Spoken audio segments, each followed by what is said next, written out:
The CEO inadvertently discovers that his beloved secretary has gotten into a stranger's car. He immediately instructs his assistant to investigate the man's background. The next day, he sees the man gifting the secretary a luxury car, which instantly makes him jealous. At this moment, he realizes that he has long stopped viewing her as just a secret lover. It turns out that 2 days prior, the woman inadvertently saw the news of the CEO's engagement to a wealthy heiress. Realizing that her dream of marrying the CEO was about to shatter, she never expected that after 5 years of companionship, she would ultimately just be an undisclosed mistress. However, the CEO avoids discussing this, continuing to be close to her as usual.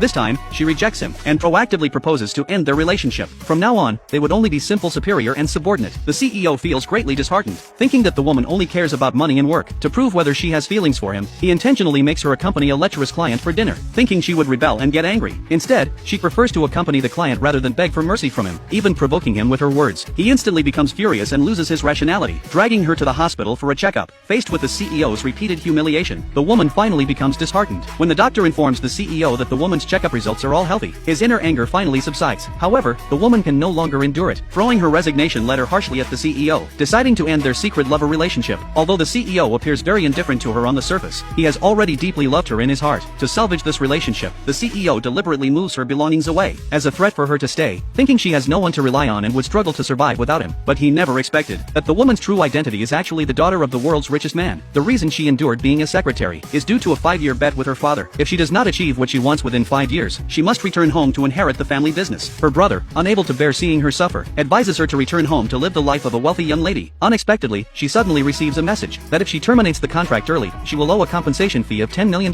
With only a month left on the labor contract, she neither wants to pay the penalty nor is willing to give up the CEO. So the next day, she returns to the company again. However, she tells the CEO that their relationship can only be that of superior and subordinate from now on. The CEO feels as if he has lost something important. When the woman walks out of the office, she coincidentally encounters the assistant holding the diamond necklace the CEO just ordered. She immediately remembers that a few days ago, she had only glanced at that necklace, never expecting that the CEO would actually buy it. But now the CEO is already engaged to a wealthy heiress, and she is unsure who the necklace is intended for. Subsequently, the CEO's fiancé arrives at the company, seeing the beautiful diamond necklace, and asks if it is a gift for her engagement. Before the CEO can respond, the fiancé puts the necklace around her own neck. Seeing this, the CEO does not get angry, claiming that since she is wearing it, it is hers. Immediately afterward, the fiancé invites the CEO to a gathering. While the CEO leaves to meet a client, the fiancé secretly picks up the CEO's phone to text the girl, using the CEO's tone to ask her to come to the gathering, claiming that he will give her a definite answer tonight. Meanwhile, the brother is urging the girl to return home, but after receiving the text from the CEO, the girl believes she has not yet lost the bet with her father, deciding to go to the gathering to see who the CEO will choose to be with. Unexpectedly, she sees the necklace around the fiancé's neck. To make the girl completely give up on the CEO, the fiancé intentionally kisses the CEO in front of her.